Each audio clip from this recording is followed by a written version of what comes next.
কোমর ধরে শুয়ে দাও, যা করার করে নাও। ছড়াইয়া মাঝে দিল ভরিয়া আপন কাজ করিয়া। স্বামী আর স্ত্রী দুজনে মিলে কি করলে দুজনাই একদম হট হয়ে যায়।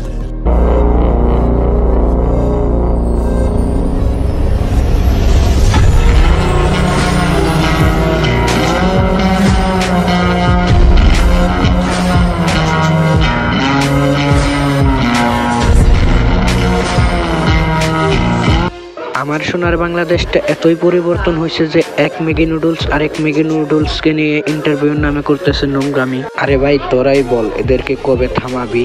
দাদার নামে করতেছে অসভ্যতামি। আর কত দেখবো সোনার বাংলায় তুমি আর আমি এই ম্যাগি নুডলসদের অসভ্যতামি। বাসর রাত করার জন্য প্রথম কোন কাজটি করতে হয়? বিয়ে করতে হয়। থাম থাম থাম, এবার একটু থাম। আমাকে বলো এভাবে কি থাকা যায়? চুপ। পরিচয় দিচ্ছে কি রূপ? বলো কোন রূপে জাতি হারাবে? কে বা আছে এদেরকে সমাজ থেকে তাড়াবে? আমি তো যাব না এই রাস্তা থেকে সরে। যতদিন বেঁচে আছি আমি যাব এই বেহায়াপনার বিরুদ্ধে লড়ে।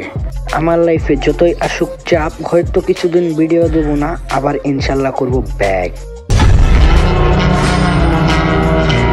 হ্যালো আসসালামু আলাইকুম guys, welcome back. Advance Khairul. তারপর বলো কি অবস্থা তোমাদের? বরাবরের মতো একটি ভিডিও দেখবা আমার। আজকে দেখবো টক শো নামের নোংরামে কিছু ছোট ছোট অংশ। এভাবে চলতে থাকলে জাতি হয়ে যাবে খুব তাড়াতাড়ি ধ্বংস। তো আজ এরা পক পক করে না করি দেরি, সোজা ভিডিও শুরু করি। এমন কোন জায়গা যেখানে ঢোকানোর আগে চুষে নিতে হয়?